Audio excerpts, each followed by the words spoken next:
An experienced diver was conducting routine equipment tests on the ocean floor when his sonar detected a strange object. He assumed it was just some underwater debris, but when he got closer and looked inside the sunken train wagon, he was shocked by what he saw. Subscribe to the channel and tell us in the comments which country you're watching from. Marcus Reed had spent most of his adult life beneath the ocean's surface. Down there, where the light dimmed and the world narrowed to the glow of a diver's lamp, he felt the closest thing to peace a man like him would ever know. The sea was the only place that had never lied to him. People did, governments did, but the ocean, with all its dangers and unpredictable tempests, always showed its truth openly. It demanded respect, vigilance, and humility. Traits Marcus had learned painfully throughout his years as a rescue diver for the United States Coast Guard. Those days were behind him now. He had traded the frantic urgency of emergency calls and heart-wrenching searches for victims, living or dead, for a more controlled environment. Underwater inspections, environmental surveys, and salvage missions for a private marine research contractor. The work was quieter, cleaner in a moral sense. No more pulling bodies from wrecks, no more delivering devastating news to families who waited on the shore with trembling hope. Yet, that past still clung to him, settling like ocean silt somewhere deep in the chambers of his memory. That morning, the sky was a dull wash of gray, as though the clouds had forgotten how to move. The sea was restless but manageable, rolling the research vessel Orion with steady, rhythmic swells. The ship wasn't large, a steel workboat refitted for expeditions, but she was reliable. Her hull bore scars from years of field work, and the paint on her railing chipped with each new season. But she was a trusted platform for the small crew that lived aboard her during long assignments. Marcus stood near the stern, dressed in a black thermal suit, while he checked through a diver's bag one last time. His movements were methodical, born from habit rather than worry. He trusted his equipment like he trusted the ocean, never fully, but enough to function. "You hearin' this, Marcus?" called Hank Morris, the sonar operator, from inside the cabin.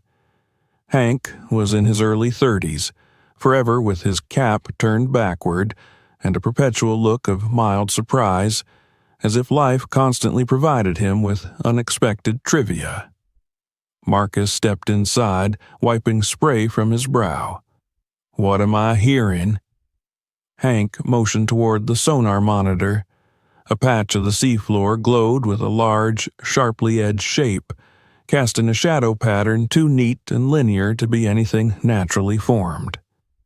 "That's the object we picked up 20 minutes ago," Hank said, spinning his chair slightly. "Still there. Still looking weird." Marcus leaned in, squinting. The sonar image was grainy, a mottled blur of outlines formed by mechanical pings and echoes, but he could clearly make out angles, straight lines, structure. "What's the depth?" Marcus asked. 73 meters, Hank responded, "far enough to ruin your day if something collapses on you." Captain Avery, thick-armed and weather-cheeked, joined them from the navigation station. Probably an old barge, maybe a piece of pipeline. This whole area used to be industrial decade ago. "Doesn't look like any barge I've seen," Hank murmured. Marcus nodded. He had a gut instinct earned through decades underwater, a sense for when something was just debris and when it was something else entirely. His instincts were buzzing now, like tension in the air before lightning. "Pass over it again," Marcus said.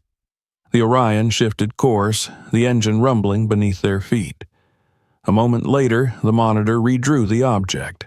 Again, the same lines, long, rectangular, and strangely elegant for scrap metal dumped at sea.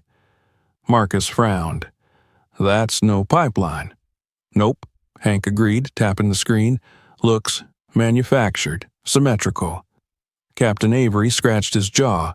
Maybe an old shipping container. Marcus shook his head. Containers don't have wheel housings. Hank blinked. Wheel what now? Marcus traced a faint circular shape on the image. See these? Axle outlines? There's a set here, and another here. Hank stared, eyes widening as realization dawned. Are you telling me that's a damn train car? Captain Avery let out a skeptical snort, though the unease was clear in his voice.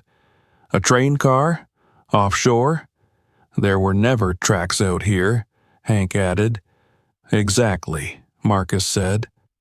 The room fell silent. Even the hum of the sonar seemed to fade for a moment as each man struggled to wrap his mind around the image. A train car lying on the bottom of the ocean. Something that shouldn't be possible. All right, Avery finally said, almost reluctantly. Marcus, get suited up. Let's have a look before we get carried away. Minutes later, Marcus stood on the aft dive platform, tank strapped to his back, regulator secure, fins tight. The cold breeze brushed across his uncovered face, and he closed his eyes momentarily, letting the familiar nerves gather and settle. Each dive was a controlled risk, but this one tingled differently in his bloodstream, anticipation with a sharp edge of dread. Hank leaned out from the doorway to shout, "Give us something cool to look at." Marcus lifted his mask and offered a faint smile. No promises. Then he fell backward into the sea. The water wrapped around him instantly, cold and powerful. He equalized pressure in his ears and began a steady descent. The rope guide led him down through a dusky blue fading into shadows. His breathing was slow and controlled, bubbles rising past his cheeks like tiny silver mirrors catching stray light. At 40 meters, the seafloor emerged as a pale, rippled landscape. He dropped lower, sweeping his flashlight beam across the bottom. Sediment waited undisturbed, thick and powdery. Nothing unusual yet. Then the light struck something too smooth to be rock. Marcus drifted closer until the shape began to reveal itself.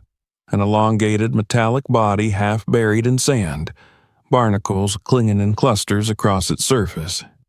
He circled carefully, trailing his glove across cold steel. It was unmistakable. Rows of darkened windows stretched along the side, framed in metal that once might have gleamed. Near what must have been the front end, a slight curve indicated a vestibule door. Along the underside, long-settled silt encased the wheels, real train wheels, caught forever in the silence of a place they were never meant to be. His breath caught despite the regulator. He hovered, staring, trying to reconcile what he saw with what made sense, which was nothing. "Orion, this is Reed," he spoke into the receiver, confirming visual. "Object is a passenger rail car. Repeat. Passenger rail car." Static crackled, and then Hank's incredulous voice, "You're kidding." "No," Marcus said, gaze locked on the impossible sight. "I'm not." He swam slowly down the length of the car.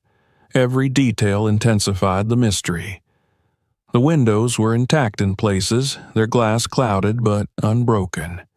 The seams between metal panels showed corrosion, but no signs of violent damage. It was as if the car had been lowered gently onto the seabed and left to sleep. "What the hell are you doing down here?" Marcus whispered to the dark hull. There was a calm eeriness to it, like visiting a ghost town untouched by nature's decay. No twisted wreckage, no burst metal, just an abandoned piece of civilization where it had no earthly reason to exist. He moved towards the door, pushing aside trailing strands of seagrass. The door stood shut, embedded tightly in its frame. Marcus ran his fingers over the corroded handle and hinges. It held fast, but didn't feel structurally compromised. "I see an access point," he told the team. "Door seems intact. Could get it open with the right tools." Captain Avery's voice came through, measured but tinged with curiosity. "Not today. Mark the position and come on up. We're not prepared for a penetration dive yet." Marcus hesitated, eyeing the dark windows again, feeling the weight of unanswered questions pressing at him, but he knew better than to push back on protocol. Safety first, especially with unknown structures. "Understood," he said, ascending. As he rose through the cooler layers of water, the image of the train car lingered in his mind like a puzzle piece from the wrong box. He imagined the people who once sat inside, unaware their final journey would end at the bottom of the sea. A silent chill moved down his spine. Breaking the surface, he was greeted by Hank, leaning over the rail with eyes wide. "So?" Hank demanded. "Really a train?" Marcus pulled off his mask and nodded. "Really a train." The deck filled with low exclamations, disbelief turning into a thrill of discovery. Avery didn't share their enthusiasm quite as openly. He stared out at the water with narrowed eyes, jaw tense. "We'll review the footage," the captain said, "then figure out our next move." Marcus removed his gear and headed toward the cabin. His muscles thrummed with adrenaline.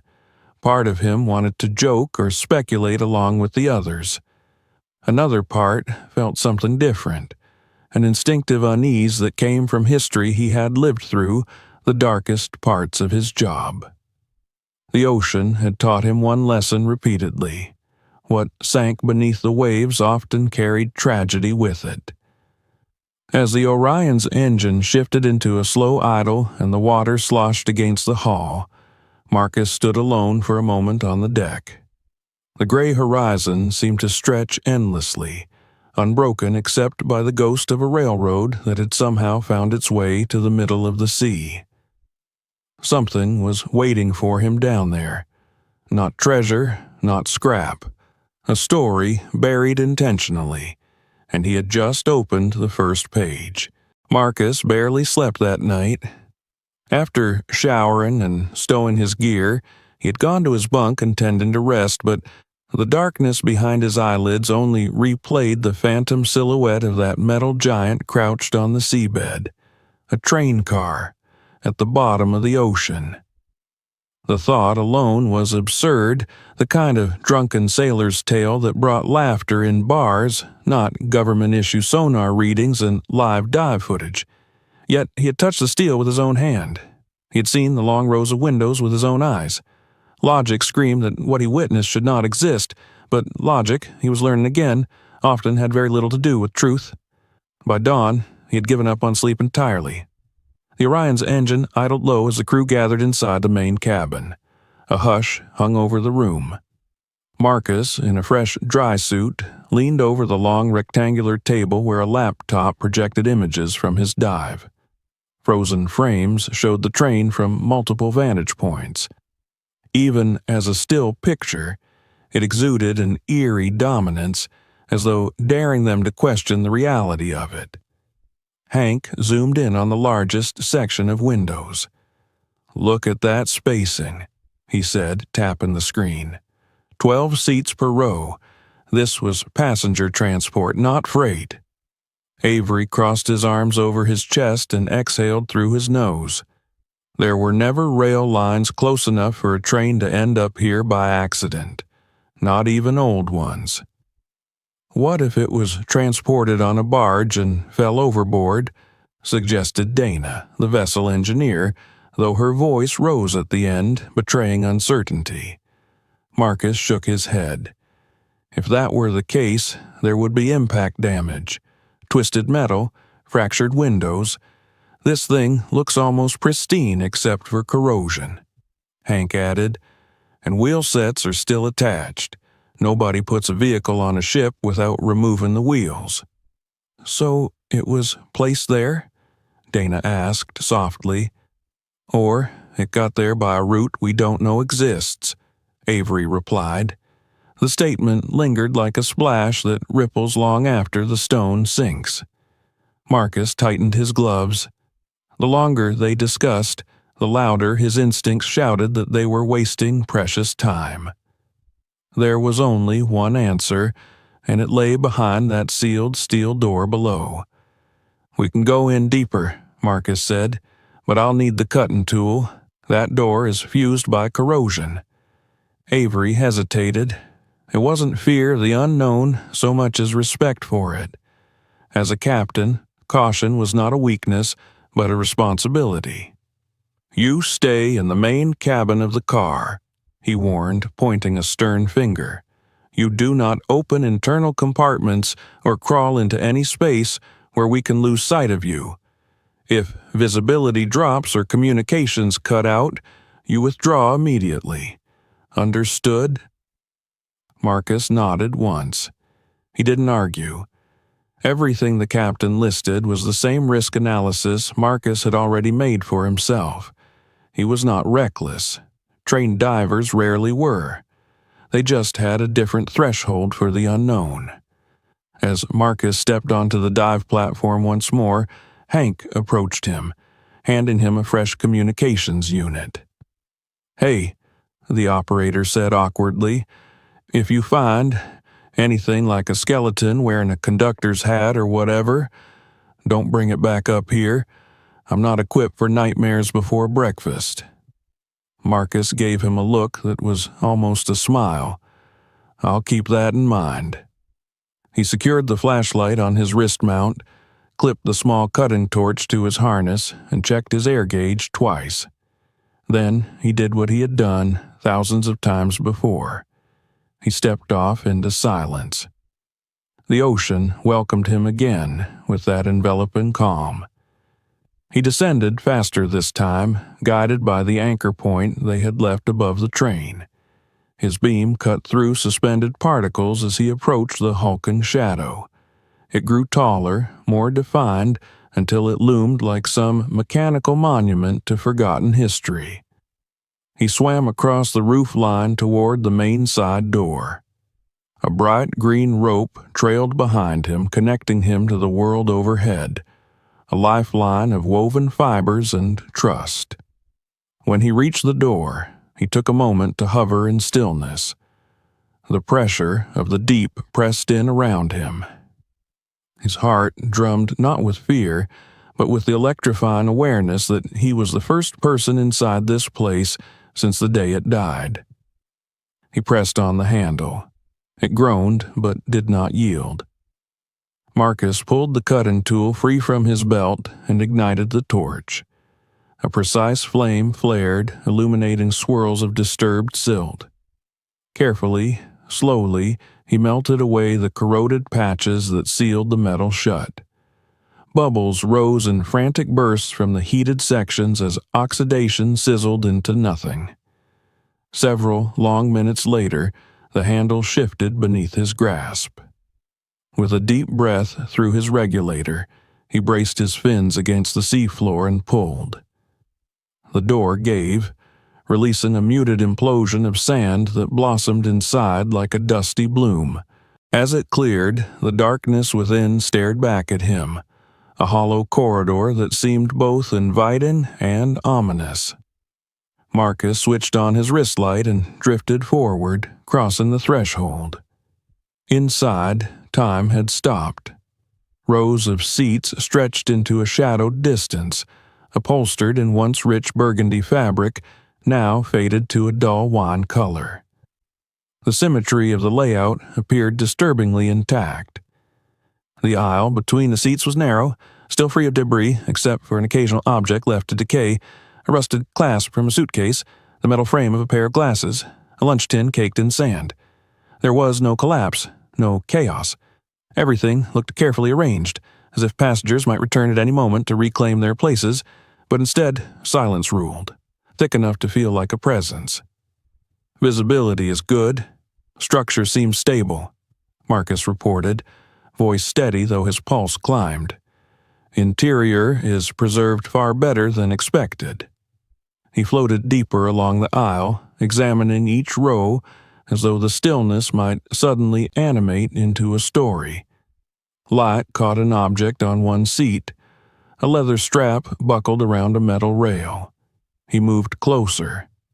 A shape slumped against the window, its skull tilted slightly as if gazing endlessly into the blackness outside. Pale bones protruded from deteriorating remnants of clothing, twisted by years of underwater stillness. The wrists were bound to the rail by rust-eaten handcuffs.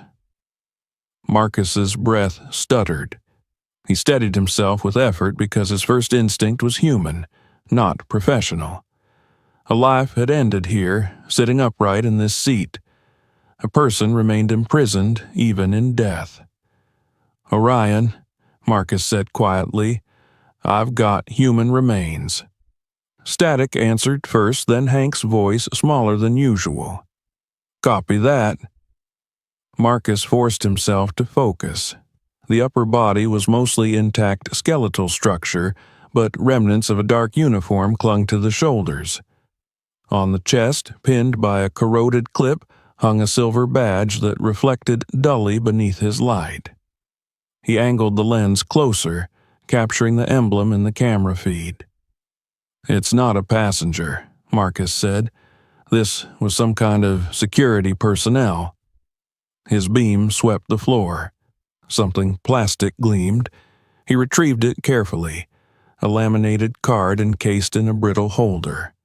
The lettering on it was difficult to read, but a red stripe stamped across the top bore the word "restricted." The name below had smudged beyond recognition. Marcus swallowed hard. The air in his tank seemed suddenly louder, his breath more intrusive. He moved farther down the aisle, keeping alert for hazards, though the emptiness now felt more dangerous than any collapsing beam could be. The ocean preserved secrets well, but the silence of this place felt intentional, not incidental. The beam of his flashlight found something new, a metal bulkhead with a thick framed door. Crossbars and a reinforced panel suggested it was designed not just to separate compartments, but to contain something. The small window set into the door was dark. Marcus approached and wiped his gloved hand across its surface, brushing away silt. The glass behind was frosted by years underwater, but faint shapes suggested smaller enclosed spaces lay beyond. Confinement cells. Marcus spoke into the mic. "This isn't a standard passenger configuration. There are barred compartments behind a partition. Looks like a transport section used for detainees or prisoners." Even from the surface, the tension hit him like a tangible current. Hank's usually sarcastic voice came back subdued. "How sure are you?" "Very sure." A crackle, then Captain Avery's firm order, "Pull back, Marcus. That's enough for now." Marcus stared through the window one beat longer. He couldn't see much yet, only hints, a metal cot, chains anchored into the wall, and something that might have once been fabric but now clung in rags to skeletal legs. "We'll come back," Marcus answered, exiting now.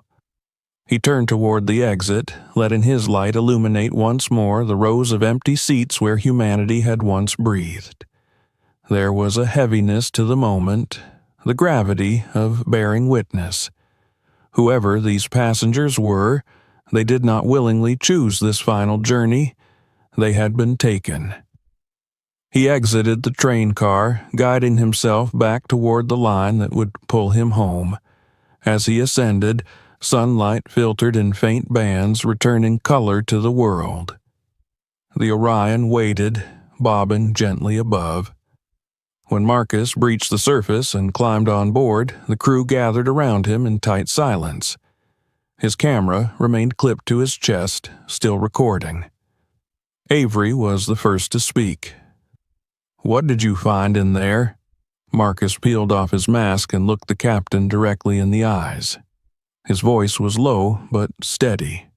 "A story someone tried to erase." He took one measured breath, then added, "There were passengers on that train, but they weren't going anywhere." No one asked another question. Not yet. They all seemed to understand that the ocean, for all its mystery, didn't bring such truths to light without purpose. Something tragic lay buried beneath 73 meters of dark water. Something carefully hidden. Marcus felt the chill of that knowledge sink deeper than the cold of the dive. And he knew without doubt that they had only touched the surface of the secret. The next descent would take them further, into the part of the train where the passengers had not been given a choice, where names had been stripped away and silence had replaced justice. He stared out across the endless gray horizon, the wind tugging at his wetsuit, and a single thought settled in his mind. They were going to find out who those people were, and more importantly, why no one had ever come looking for them. Morning came slowly, pulling a pale band of silver light across the horizon. The Orion rocked gently in a rhythm that Marcus had long ago learned to synchronize his breathing to. But today, no natural calm could soothe the weight in his chest. The images from yesterday's dive wouldn't leave him. Every time he blinked, he saw the remains strapped to that seat, anonymous, forgotten, still shackled after death. It was not simply a wreck he had found. It was a crime scene, and crime scenes demanded answers. The crew gathered in the mess room, mugs of bitter coffee warming hands more than spirits. Hank had set up a monitor to replay the dive footage. Even in the grainy transmission, the skeleton appeared disturbingly vivid. The metal cuffs locking the wrists in place, the faded uniform, the ominous silence. Each frame screamed a question none of them yet dared ask aloud. "All right," Captain Avery finally said, breaking the quiet. "We need to decide our next move." "We need to go back in," Marcus responded without hesitation. He hadn't intended to speak first or so firmly, but the words arrived as truth often does, uninvited and irrefutable. Avery studied him. "We learned enough to know there are bodies in there, which means we also learned this isn't some regular wreck. This is dangerous territory, legally and politically." Dana set her mug down a little too loudly. "Politically? It's a train full of dead people. Whoever they were, something went very wrong. We can't just leave it there." Hank scrolled through freeze frames, brows knitted tight. "Look here," he said, pointing at a badge pinned to the corpse's uniform. "That emblem, it's not any standard transit authority. The design looks official, government-like." Marcus leaned closer. The geometry of the insignia was sharp, deliberate, ominously authoritative. "Whoever that man was," he said quietly, "he was guarding something." Avery paced a slow line between them. He was torn, that much was clear. A captain's responsibility was his ship and crew first. The unknown was a greater threat than any storm. "Marcus," Avery finally said, stopping in front of him, "if we go back in, we do it slowly. Cameras always on. You stay tethered. No heroics. Understand?" "Understood," Marcus replied. Hank sighed. "I'll get communications prepped." Dana squeezed Marcus's arm as she passed. "You find anything that explains who those poor souls were, you bring it up." Marcus gave a single tight nod, feeling again the push of responsibility that had followed him out of the Coast Guard. He didn't ask for it, but it found him all the same. Minutes later, he stood once more on the platform, the weight of his tank a familiar burden. The neoprene suit hugged his frame like a second skin. He could smell the sea on the breeze, a briny, ancient scent filled with secrets older than humanity. He checked his tools, flashlight, and camera feed. Everything felt heavier today, as if the ocean itself understood the gravity of what he was about to do. "You good?"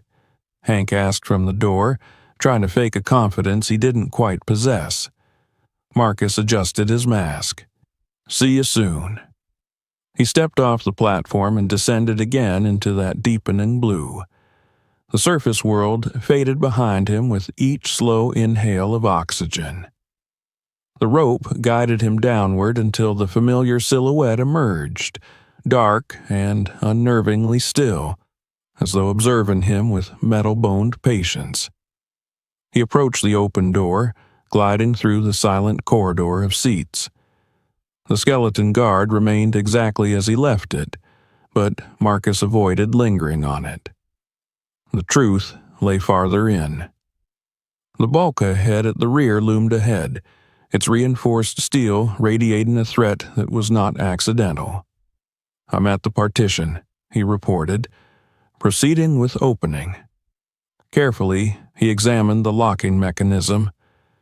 Corrosion had weakened some of the bolts. He clipped the cutting torch free and worked slowly, mindful of any shifting structure. Each hiss of melting metal was a step deeper into darkness no one had walked in decades. At last, the final lock gave.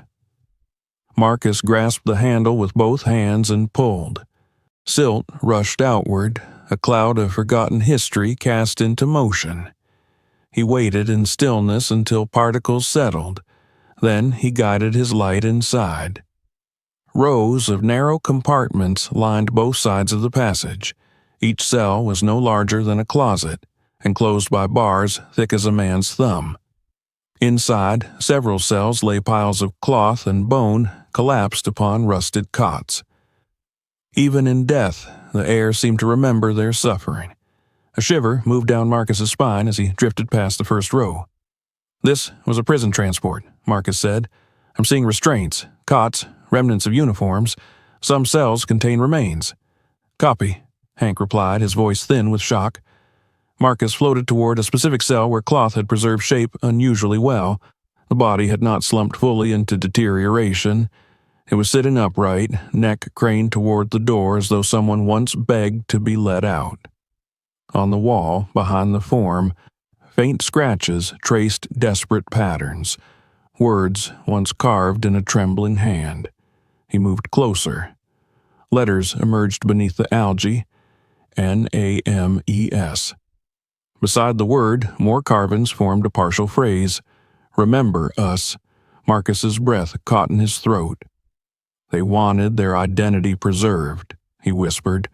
"Whoever they were, they didn't want to disappear."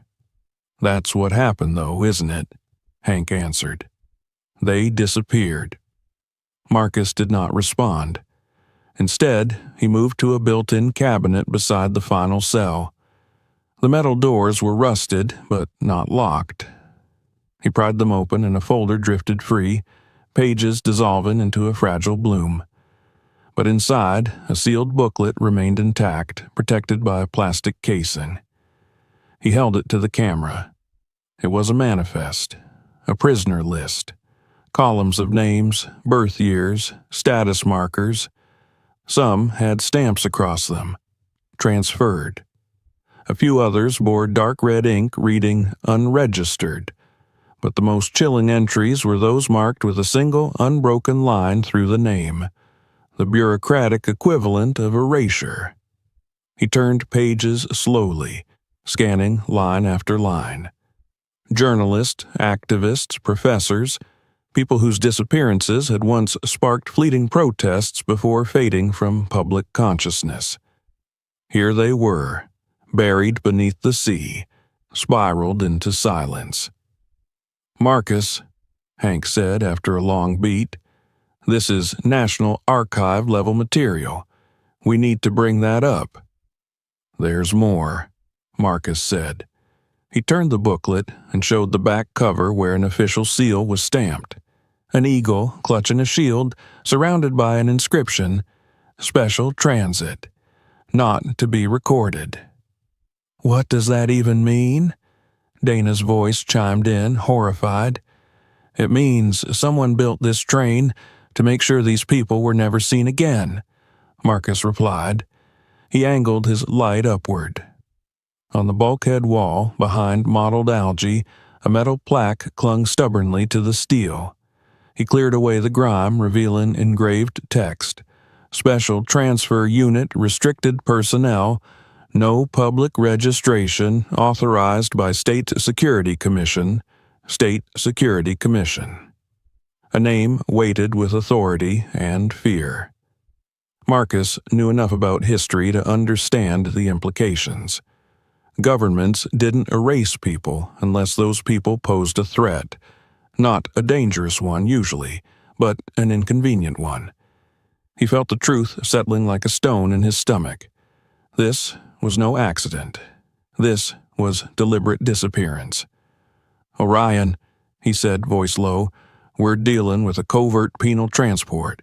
Political detainees? Static answered him for a moment, as if even the equipment hesitated to carry such words.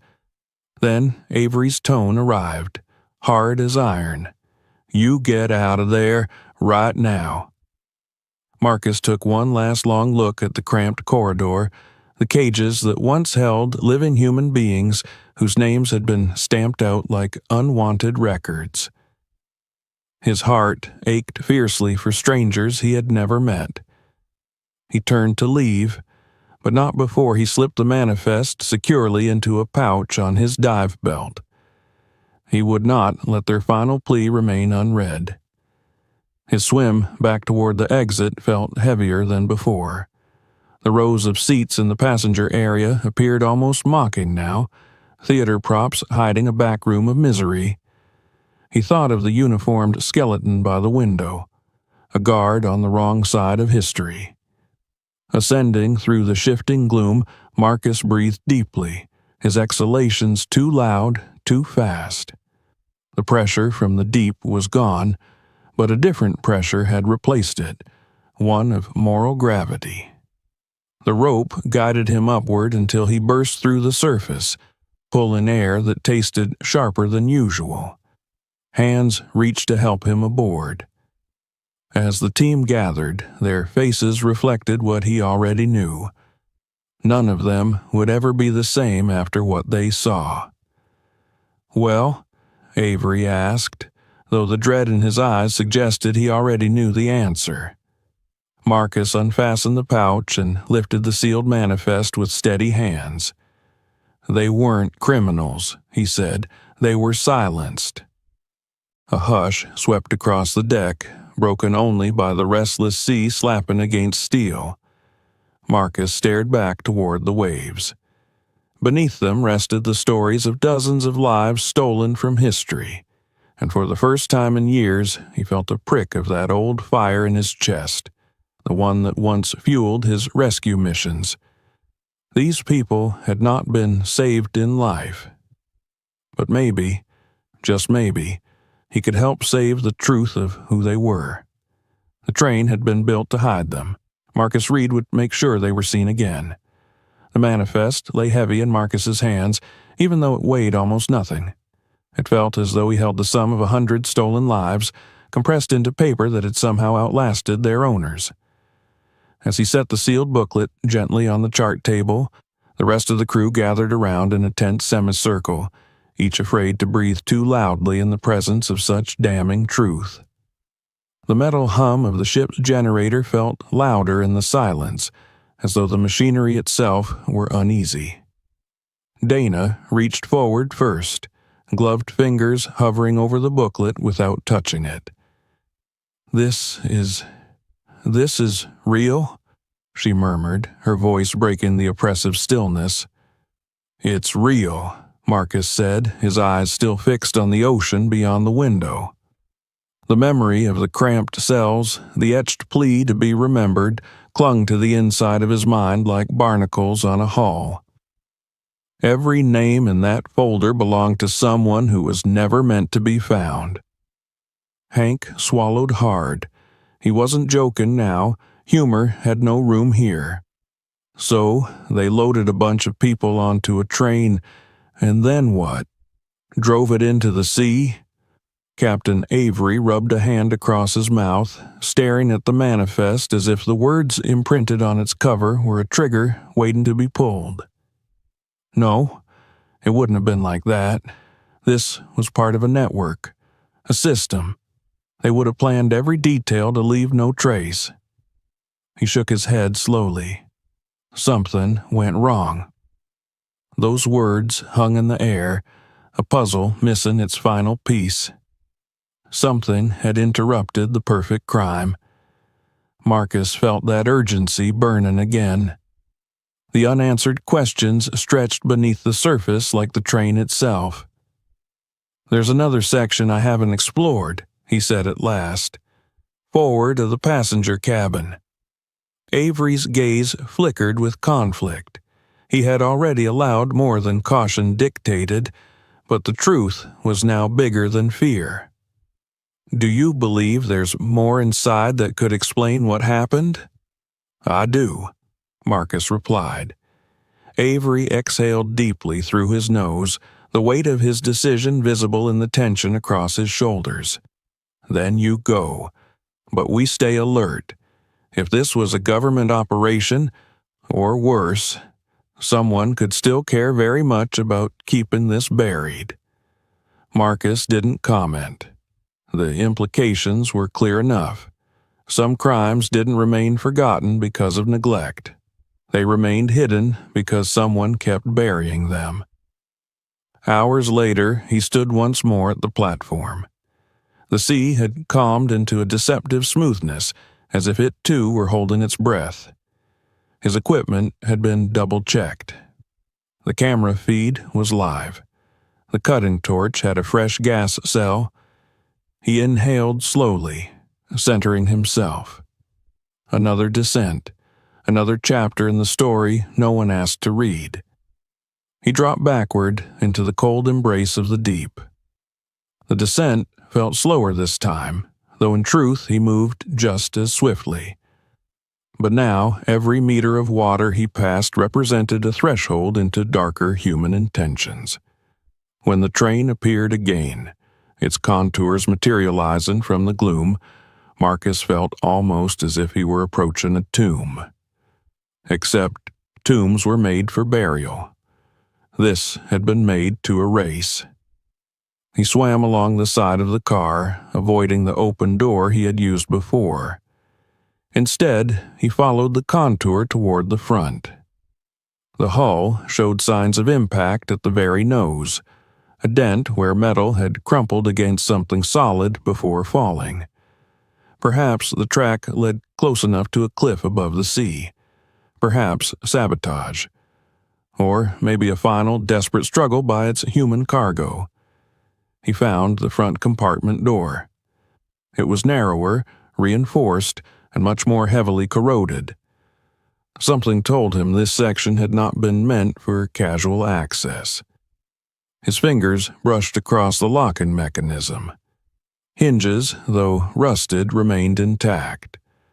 With careful precision, he drew the torch and began to cut. Each spurt of molten metal was like releasing a drop of truth held under pressure too long. He worked methodically, letting the door settle into its frame until the last bit was ready. Then he braced, pulled, and the door groaned open with reluctance, releasing an underwater exhale of darkness. He entered slowly, his light carving out narrow cones of clarity. This part of the train was different. Gone were the seats and windows. This compartment was all metal and reinforced cages, the walls lined with built-in cabinets bearing thick latches. The atmosphere felt claustrophobic even with water around him. "It's a storage section," Marcus spoke softly, though no one was there to hear his voice but the sea. "Heavily secured." He floated forward and played his light across the cabinets. Many were labeled with asset numbers rather than names.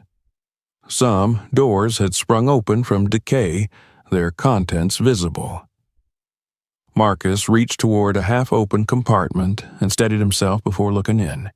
His light hit the unmistakable gleam of gold, bars stacked neatly, their edges still sharp beneath a thin growth of corrosion. He shifted the beam and saw more. Boxes of jewelry sealed in old velvet-lined cases, coiled strings of pearls tarnished by years of submersion.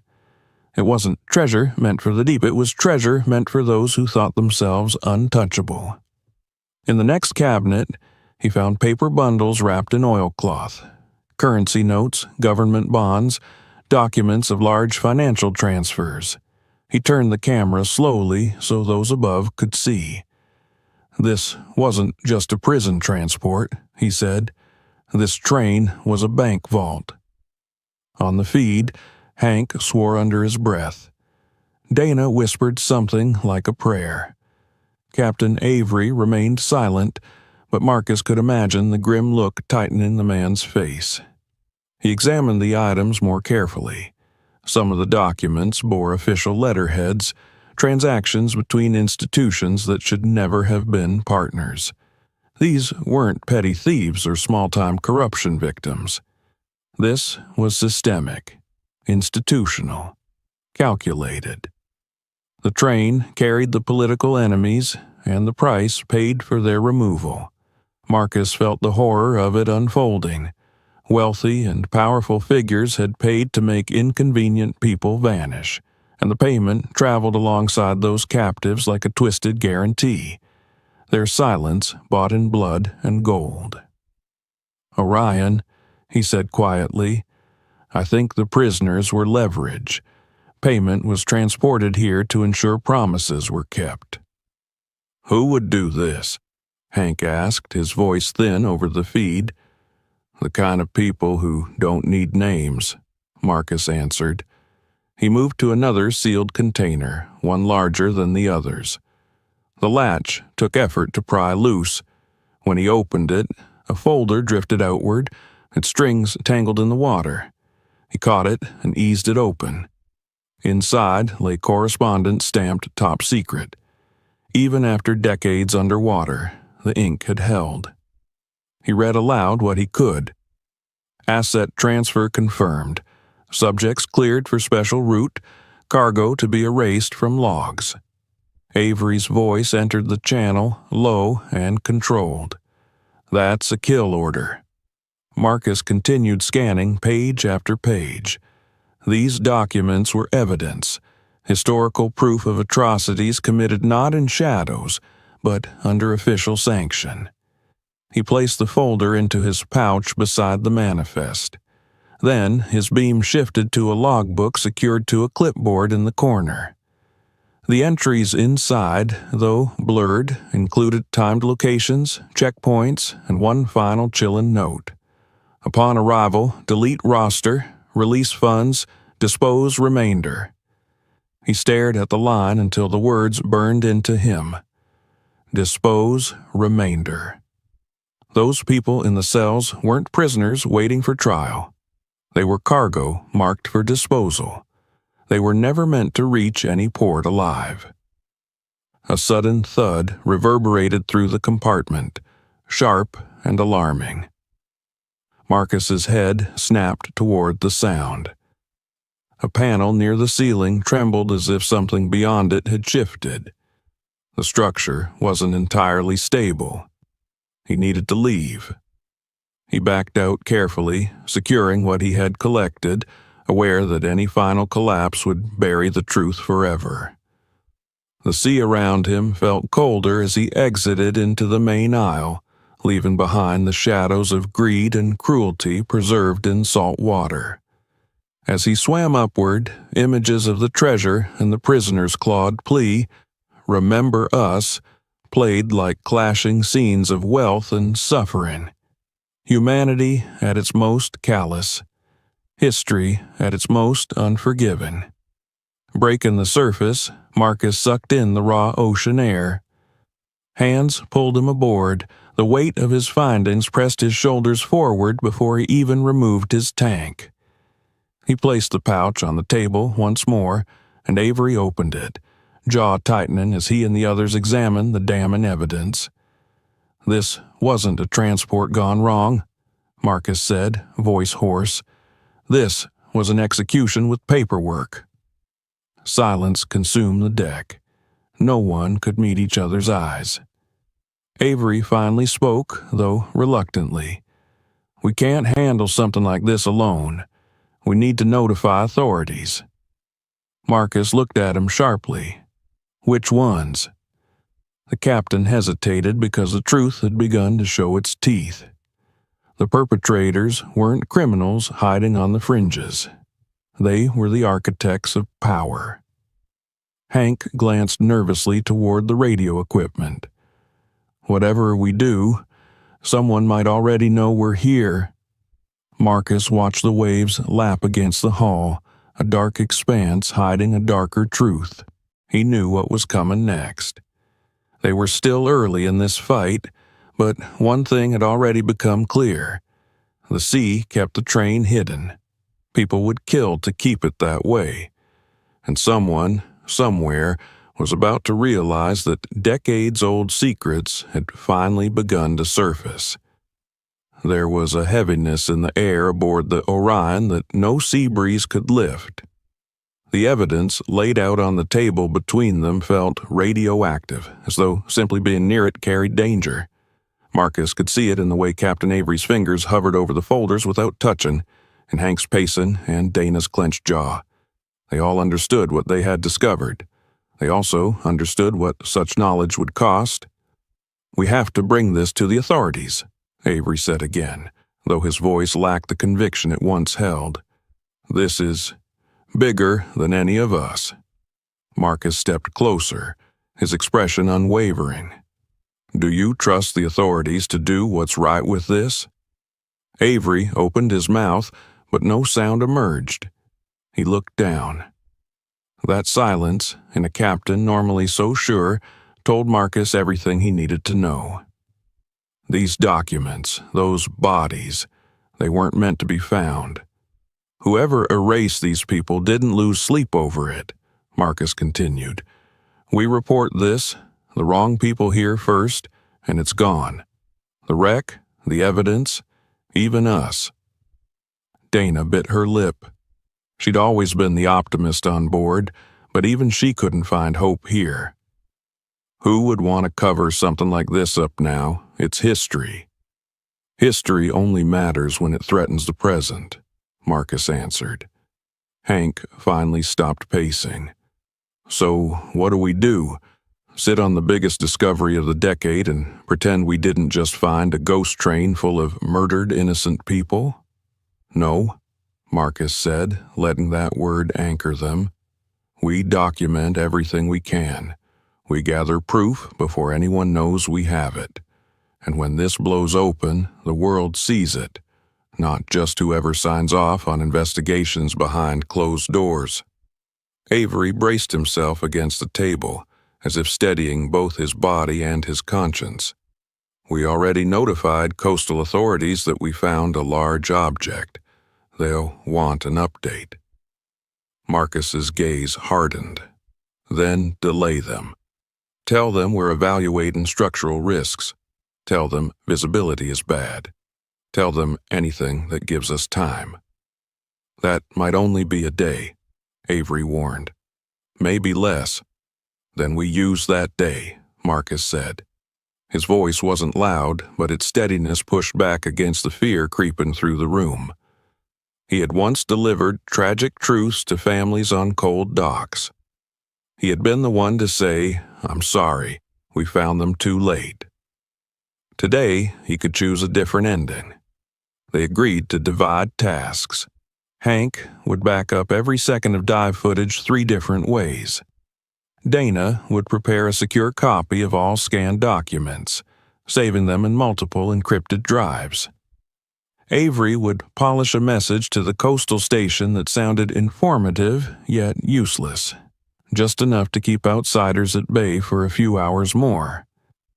Marcus returned to the deck alone for a moment, watching the surface ripple in the distance.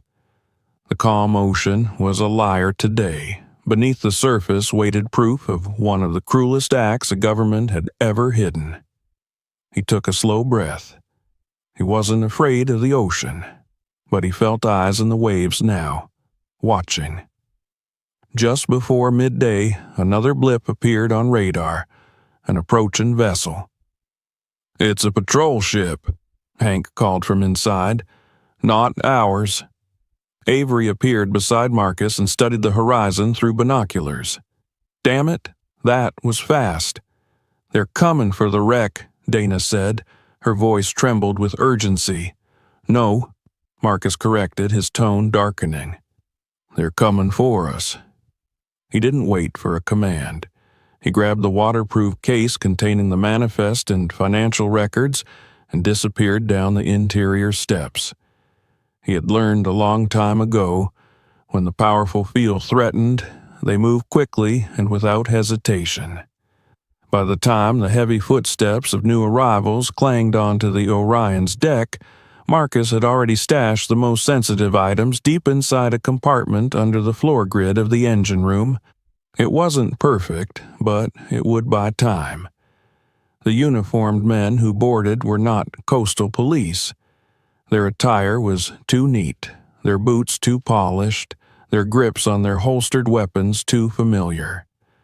They walked with the confidence of ownership. The leader of the group, a man in his early 50s with silver at his temples and eyes like ice, flashed a badge but lowered it too fast to verify. "We are taking over investigation of the anomaly located in this sector," he announced without introduction. Avery stepped forward, playing the part of the concerned captain. "We've only done preliminary exploration, limited visibility, structural risk. We'll take it from here." The man cut him off, staring directly into Avery's eyes as though challenging him to argue. Marcus stayed near the railing, watching quietly. He recognized the type, authority wrapped in secrecy, accustomed to instant compliance. "You retrieved artifacts," the man continued. It wasn't a question. His eyes scanned the deck sharply. "We'll need them." Avery forced a neutral expression.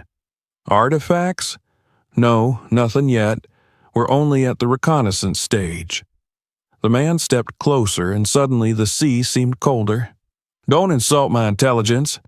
His agents began opening compartments, pulling aside loose gear. The way they moved said clearly, if they wanted to tear this boat apart, they would.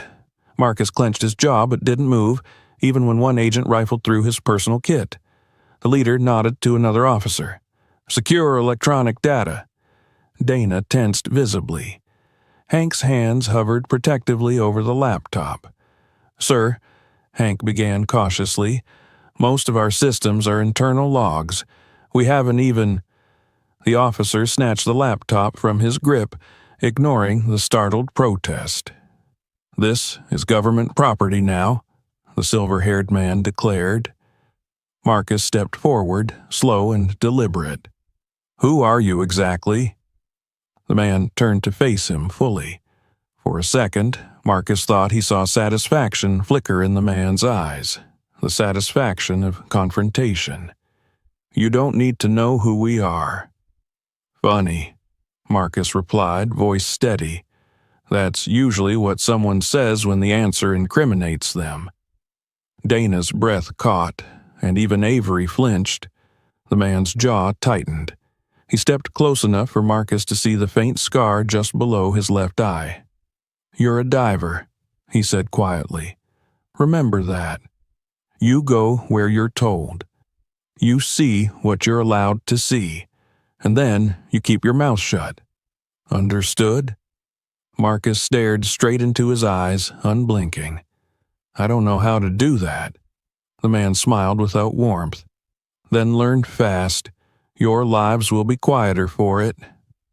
A silent threat, a promise even. The officials confiscated all visible media. They made a point of staring down each member of the crew as if etching fear into their bones. They demanded the exact coordinates of the train. Avery, after a moment's hesitance, provided numbers, just not the right ones. The agents finally returned to their vessel and departed with the arrogance of men who believed they had already won. They left orders. Orion, was to leave the sector immediately. When silence returned, the crew remained frozen, numb from adrenaline and dread.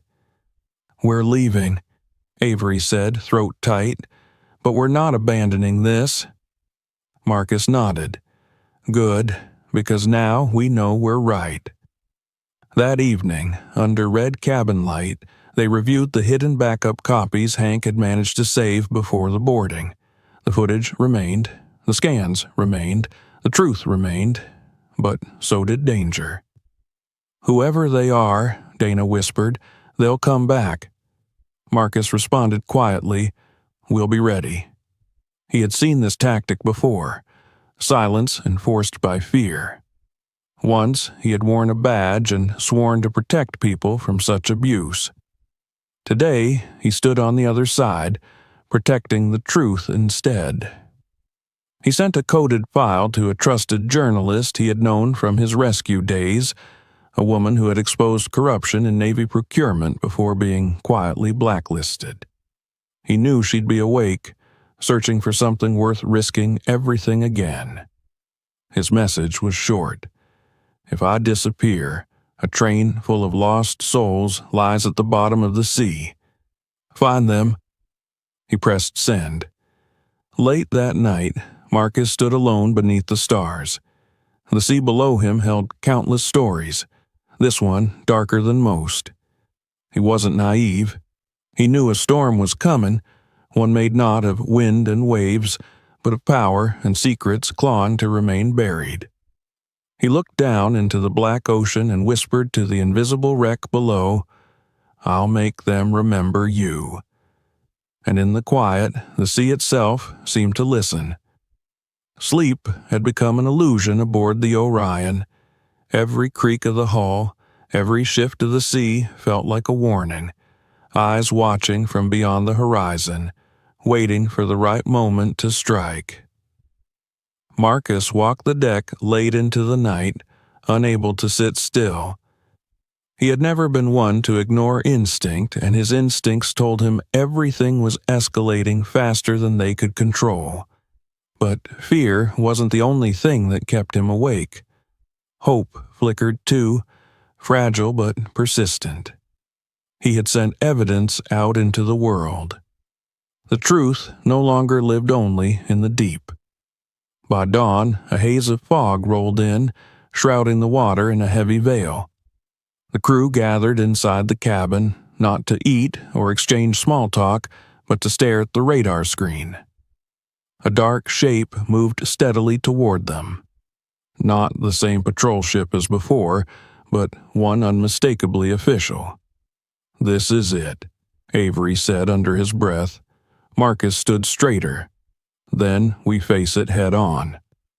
The ship approached slow and deliberate, cutting through the fog like a blade.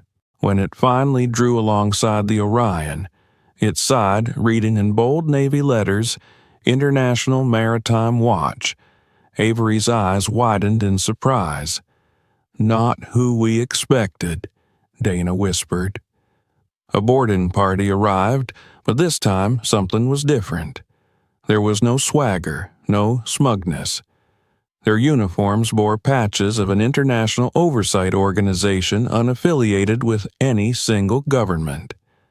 At their lead was a woman with calm, assessing eyes. "I'm Commander Lucien Moreau. We received an anonymous dossier last night. Coordinates, dive footage, classified transport documents." Her gaze lingered on Marcus knowingly. "We believe it came from someone on this vessel." Marcus didn't deny it. "Those people on that train deserve justice." Commander Moreau nodded. "And they will have it." Her arrival was only the beginning. Within 20 hours, the seafloor became a stage of unprecedented global attention. Research vessels, investigative teams, and underwater recovery units assembled like vultures circling a long-hidden carcass of truth. Reporters hovered at a distance, hungry for headlines but kept at bay by strict security.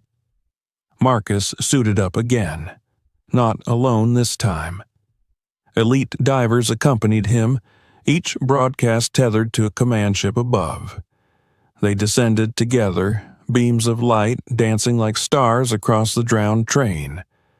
The eerie quiet was now replaced with human movement, the hushed reverence of those entering a tomb. The divers rigged the car with buoyancy lines and lifting collars. As cables tightened, the metal groaned, complaining loudly as if resentful of being disturbed after decades of forgotten slumber.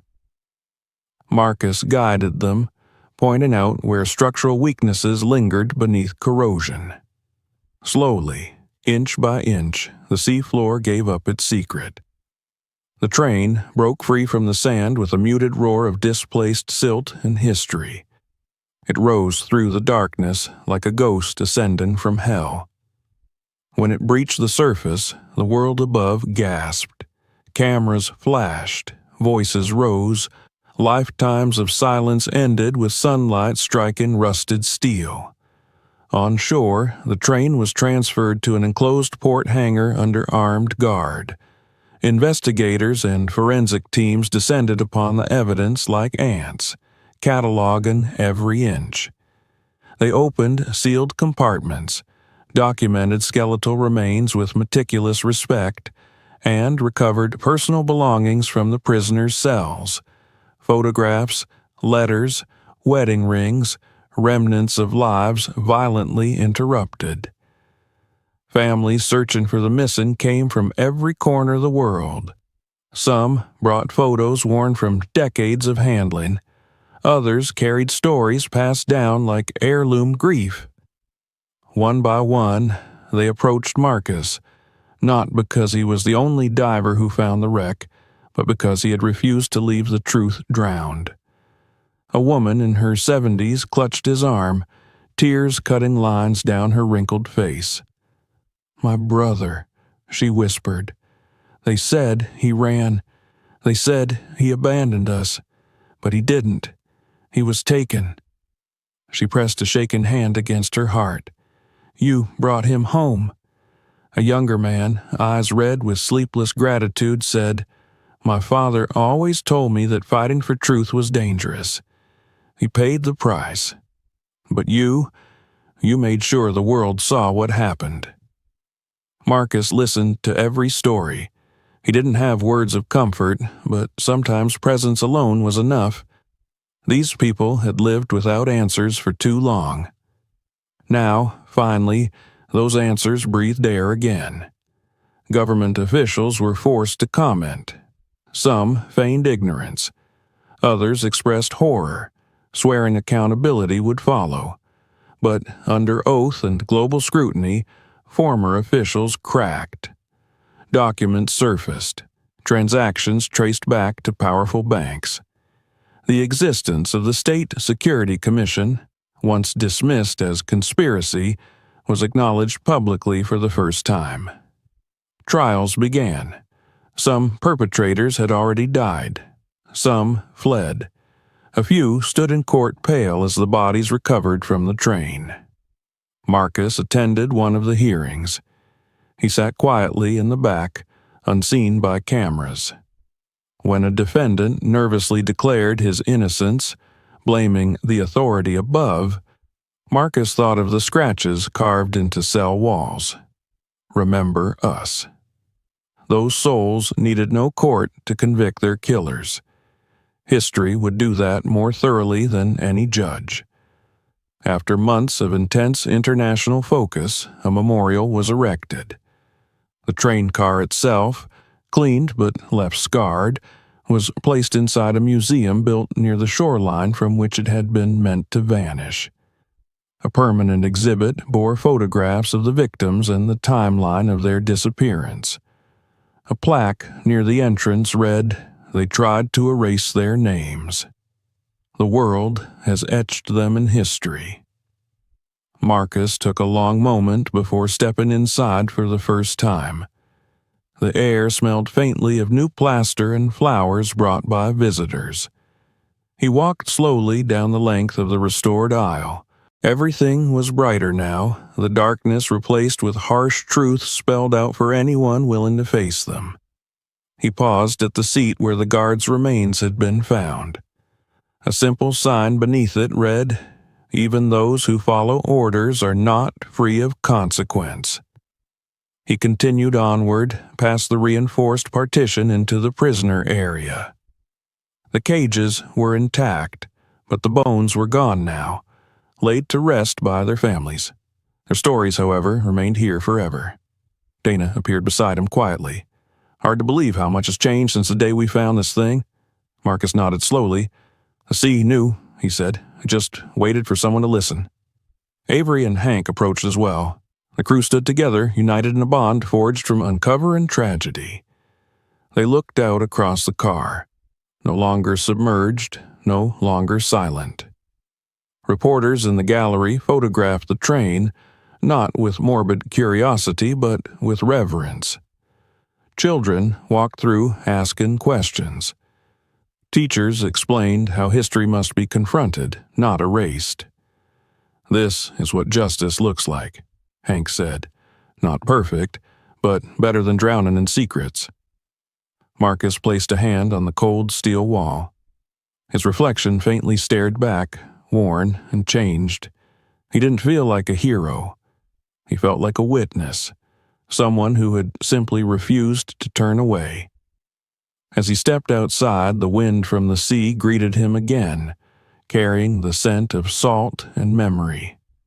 Waves crashed against rocks in the distance, a reminder that the ocean still kept many secrets, waiting for someone brave enough to bring them to light. He thought of the first moment he had seen the train, how it had felt like a surreal ghost. Now it stood unquestionably real, proof that the past could not be buried forever. His work here was done, but the message he carried would follow him always. Truth, like a body, eventually rises. Marcus looked out at the horizon. For the first time since discovering the anomaly, he allowed himself to breathe fully, deeply. The dead were remembered, justice had surfaced, and the sea at last felt a little lighter. If this story thrilled you, make sure you never miss the next discovery. Subscribe, turn on the notification bell, and stay with us as we uncover more hidden mysteries. We have more shocking investigations waiting. Watch our next video and dive deeper into the secrets others tried to hide. If this episode blew your mind, share it with friends so they feel the chills too. Subscribe. Watch more. Share the mystery.